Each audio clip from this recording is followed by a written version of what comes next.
Sinibingele nonke egameni lomfeli wethu uJesu Kristu. Isihloko sentshumayelo namhlanje sithi wenze njani ukuze usindiswe. Umfowethu uThabani Mthethwa uzobe eshumayela ecaphuna endaweni ezahlukahlukene eBhayibhelini. Anginibingelele nonke bazalwane egameni lenkosi yethu nomfeli wethu uJesu Kristu.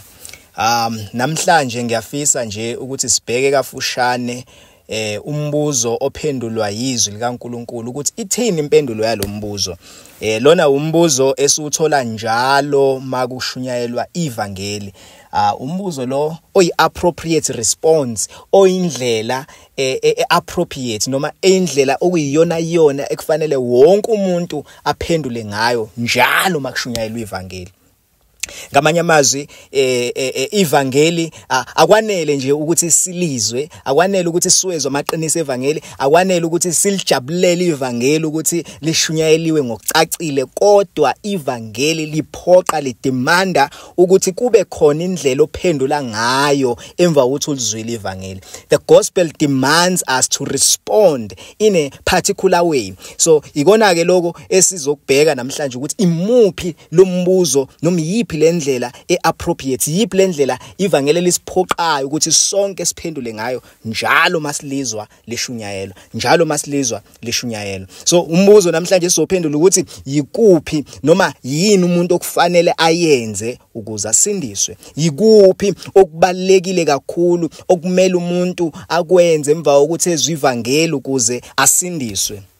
iBhayibheli liyawuphendula lo mbuzo ngokucacile. So sizobheka nje lo mbuzo, sibheke intshumayelo kakhulukazi zabapostoli encwadini yezenzo ngoba ikona la ihlangana khona nalo mbuzo ubuzwa futhi uphendulwa.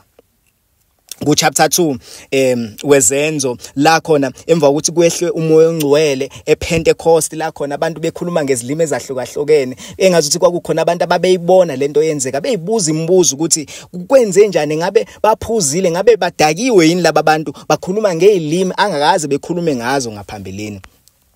Acts chapter 2 usirekhodela intshumayelo yokuqala kaMpostoli uPetru la khona ephendula ngalesi senze sasenzakala khona la ePentecost ngalolu suku. Uma uPetru ebashumayeza ubashumayeza ngoJesu, batshela ngoJesu uthi uJesu abambethela bambulala, uthi lo uNkulunkulu wamvusa kwabafileyo, uthi ngokuba kwakungeke kwenzeke ukuba banjwe ukufa, uthi it was impossible ukuthi abone ukubola uJesu Kristu, uthi uNkulunkulu wamvusa kwabafileyo. Usethi ngakho ke uma batshela laba bantu ababekade bebona lesi simangaliso senze ukuthi ngakho ke mabazi iqiniso ukuthi uNkulunkulu omenzile uKristu inkosi, uthi omenzile inkosi noKristu lo Jesu abambethelile esiphambanweni. Lithi iBhayibheli sebekuzwile lokhu, lithi iBhayibheli sebe-confronted, sebewazwile lamaqiniso lawa. Lithi izwi likaNkulunkulu bahlabeke enhlizweni zabo, lithi bathi belizwe ivangeli batshela ngoJesu Kristu. Umpostoli uPetru uthi bahlabeke enhlizweni zabo, behlatshwa ivangeli ngoba ivangeli lona elikwazi ukufinyelela enhlizweni yomuntu, lona elikwazi ukufinyelela ekujuleni kwenhliziyo yomuntu.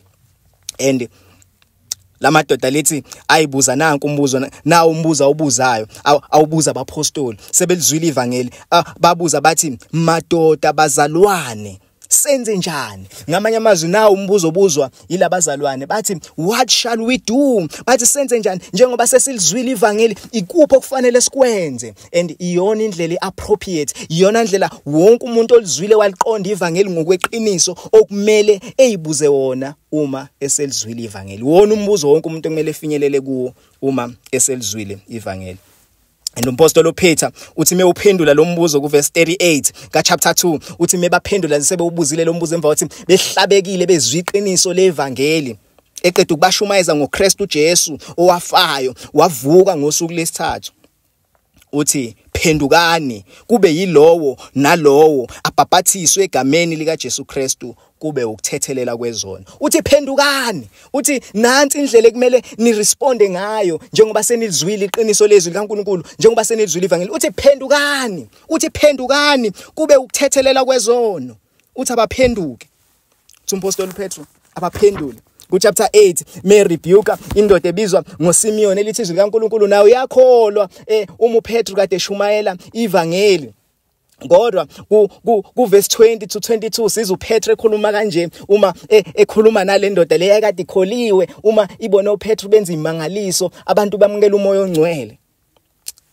uPetru uthi kule ndoda, isiliva lakho malibhubhe kanye nawe ngoba ucabanga ukuthi isipho sikaNkulunkulu singathengwa ngemali. Uthi awunasabelo nafa kuleli lizwi ngokuba inhliziyo yakho ayilungile phambi kaNkulunkulu. Nakha sekusho kule ndoda, le ndoda uthi le ndoda leni ibanjwe isono and ayiphendukile ngokweqiniso. Usethi umpostoli uPetru kule ndoda ku verse 22 uthi ngakho ke phenduka kulobu bubi, ukhuleke enkosini, hlezi kuthethelele imizindlo yenhliziyo yakho. Uthi phenduka, uthi repent. uPaul noSilas ku-Acts chapter 16 verse 30 kade behlabelela beboshiwe etilongeni, beboshiwe ngenxa yevangeli.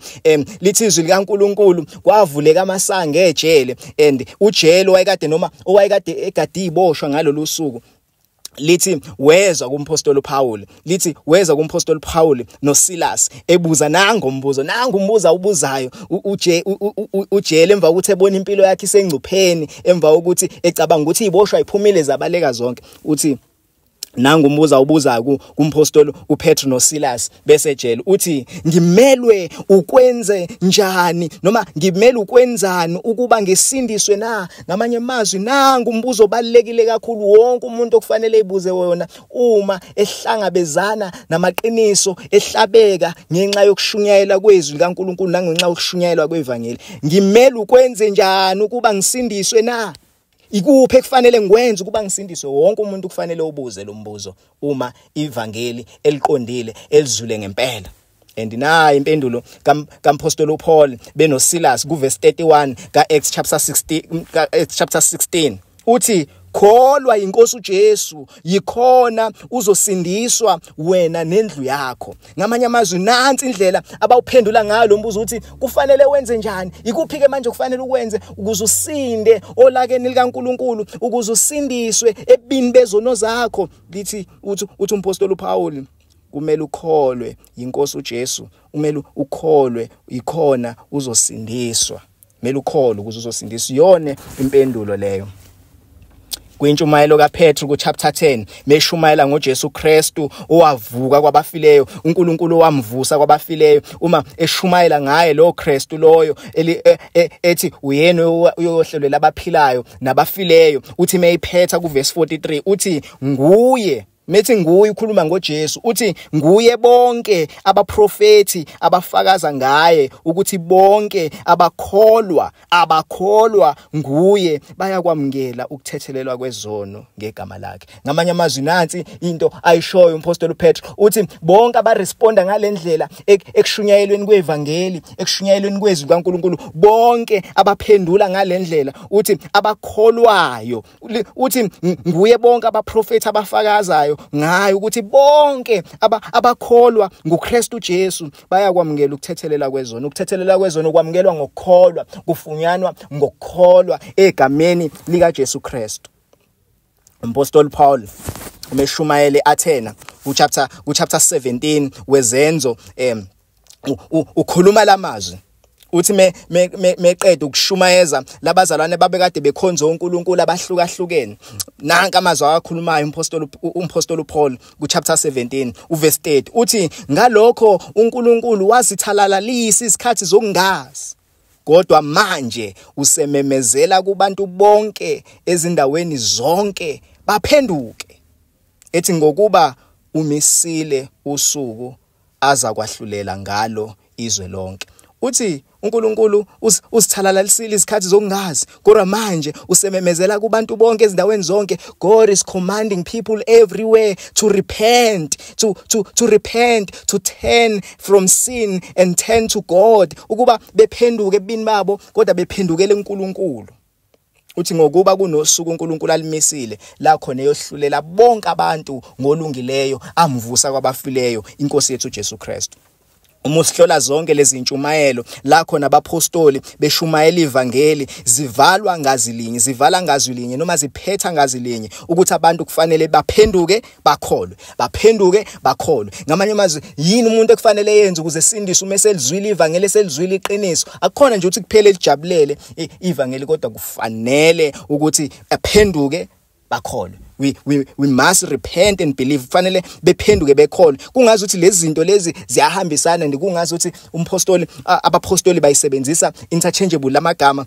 Kwenye indawo bathi kufanele uphenduke, kwenye indawo bathi kufanele ukholwe, kodwa ziyahambisana lezi zinto. Akukho okunye ngaphandle kokunye, konke kufanele kwenzeke, kufanele uphenduke, kufanele ukholwe ukuze usindiswe ezonweni zakho, ukuze izono zakho zithethelelwe nguKristu Jesu. KwabaseRoma chapter 10 uPaul uphendula ngalendlela lo mbuzo lo ukuthi ikuphi umuntu okufanele kwenzeke noma yiphi indlela ekufanele responde ngayo eqinisweni levangeli. Uthi umpostoli Paul ku chapter 9 wabaseRoma chapter 10 ku verse 9 wa chapter 10 uthi ngokuba uma uvuma ngomlomo wakho ukuthi uJesu uyinkosi, ukholwe enhlizweni yakho ukuthi uNkulunkulu wamvusa kwabafileyo, uyakusindiswa. Ngamanye amazwi uthi ufanele ukholwa ivangeli. Yiphi indlela ebalekile ekufanele siresponde ngayo kuivangeli? Kufanele sikholwe ivangeli. Uthi ngokuba uma uvuma ngomlomo wakho ukuthi uJesu inkosi, ukholwa enhlizweni yakho ukuthi uNkulunkulu wamvusa kwabafileyo, uyakusindiswa. Verse 10 uthi ngokuba umuntu ukholwa ngenhliziyo kube ngokulunga, ngomlomo uyavuma kube ngokusindiswa. Ukholwa. Izwi likaNkulunkulu liyayigcizelela indaba yokukholwa nokuphenduka. Iyona indlela le izwi likaNkulunkulu eligcizelayo as an appropriate response, indlela okuyiyona izwi likaNkulunkulu elisiphoqa ukuthi siphendule ngayo njalo masizwa amaqiniso. Iyona ndlela yokusindiswa, iyona ndlela yokungena ensindisweni, ukholwa kuJesu Kristu, ukuphenduka ezonweni zakho. Ziyahambisana lezi zinto lezi, ukholwa ukuphenduka. Akusikona nje ukukholwa kuphela, kodwa ukholwa nokuphenduka. Meaning uyakholwa kuInkosi yethu uJesu Kristu, uphenduke ezonweni zakho, uyashiya izono zakho, uphendukele kuNkulunkulu. uPaul mekhuluma ngabazalwane base Efesu umebala izibusiso abazalwane abanazo, ebonga uNkulunkulu ngazo zonke izibusiso zakamoya akanazo. Uyabatshela ukuthi lezi izibusiso bafinyelele kanjani kuze bangene kanjani kuKristu Jesu. Uthi ku verse 13, kuye nani senilizwile izwi leqiniso, ivangeli lokusindiswa kwenu, nakholwa nguye. Ngamanye amazwi labazalwane abalizwanga nje ivangeli, abaqondanga nje kuphela amaqiniso evangeli bawa-enjoy, kodwa bakholwa nguye. Ngamanye amazwi kufanele ukuthi umuntu akholwe, kufanele ukuthi umuntu aphenduke ukuze asindiswe. Uthi mencoma abazalwane baseThesalonika umpostoli Paul ku verse 9 ka chapter 1 incwadi yokuqala uthi ngokuba bona uqobo balanda ukuthi kwabanjani ukungena kwethu kinina, nokuthi naphenduka kanjani kuNkulunkulu nishiya izithombe ukuba nikhonze uNkulunkulu ophilayo weqiniso. Ukuphenduka, ukushiya izithombe, siphendukela uNkulunkulu ophilayo. Ikona ke lokho ivangeli lithi kuphoqelekile ukuthi kumele makwenzeke ukuze umuntu asindiswe. Umuntu kumele makaphenduke ezonweni zakhe ukuze asindiswe. uIsaiah, umprofeti uIsaiah kuIsaiah chapter 55 uma ebamemela abantu kwisimemo somusa kaNkulunkulu uthi mfuneni uSimakade esenokutholakala, nimbize seseduze. Nawo amazwi abe esewagcizelela uthi omubi makashiye indlela yakhe, nomuntu owenza ibe mibi imicabango yakhe abuyele kuSimakade, uyokuba nomusa kuye, abuyele kuNkulunkulu wethu ngokuba uyophiwa intethelelo enkulu. Yilokhu kuphenduka ngokwezwi kaNkulunkulu. Omubi ushiya indlela yakhe nemicabango yakhe emibi. Ikona ukuphenduka lokho, ikona ukuphenduka kweqiniso lokho elithi izwi likaNkulunkulu kufanele kwenzeke ukuze abantu besindiswe. Akukho ukuxolela kwezono ngaphandle kokuphenduka nokukholwa kuJesu Kristu. Uma ungashiyile izono zakho, izindlela zakhe, imicabango yakhe emibi, ufana nome eyisitha noNkulunkulu. Kufanele ukuthi uphenduke ezonweni zakho, ufanele ukuthi uphenduke ebini bakho, kufanele ukuthi ukholwe kwiNkosi yethu Jesu Kristu. Baningi namhlanje abathi bona bayakholwa kodwa baphendukile. iBhayibheli alikwazi lokho, lithi bonke abakholwayo bayaphenduka. Alisho ukuthi uyakholwa nje kuphela kuphelela lapho. No, kukhona ukuphenduka, kukhona nokukholwa. Ziyahambisana lezi zinto zombili, zihamba ndawonye and kumele zibe khona zonke ukuze kube khona ukusindiswa kwangempela. And nazi ibusiso ezifunyanwa yibona bonke labo abanokuphenduka kweqiniso. Nazi ibusisiso likaNkulunkulu elisitshela ngazo kulabo abaphenduka ngokweqiniso. Uma ufunda uProverbs ukhuluma nganako kwenzakala kubona bonke laba abaphenduka ngokweqiniso, abakholwa ngokweqiniso. Uthi ofihla iziphambeko zakhe. uProverbs Izaga 28 verse 13 uthi ofihla iziphambeko zakhe akayokuphumelela, kepha ozivumayo azishiye uyothola umusa.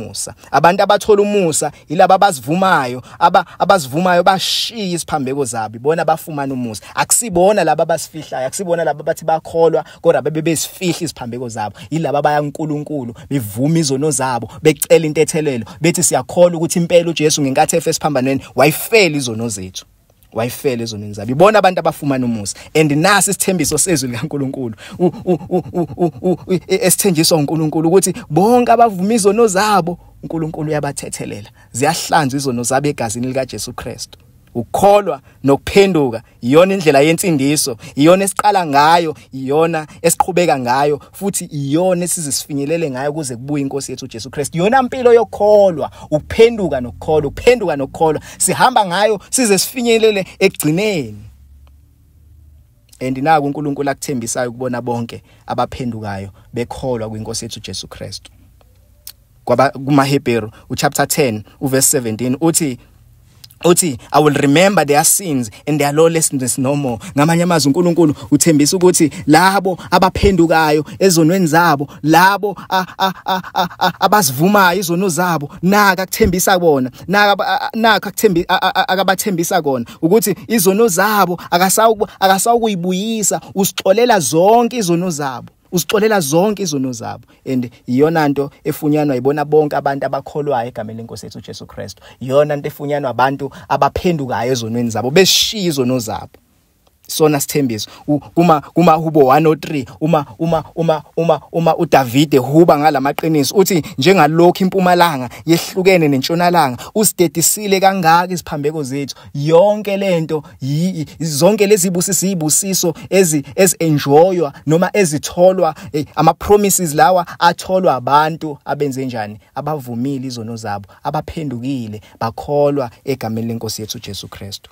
Uma namhlanje ungaphenduka, uma namhlanje ungaphenduka ezonweni zakho, ukholwe impela ukuthi uJesu Kristu ngenkathi efe esiphambanweni wafa efela izono zakhe and wavuswa ngosuku lesithathu evusela ukulungisiswa kwakho, lithi izwi likaNkulunkulu uyakusindiswa.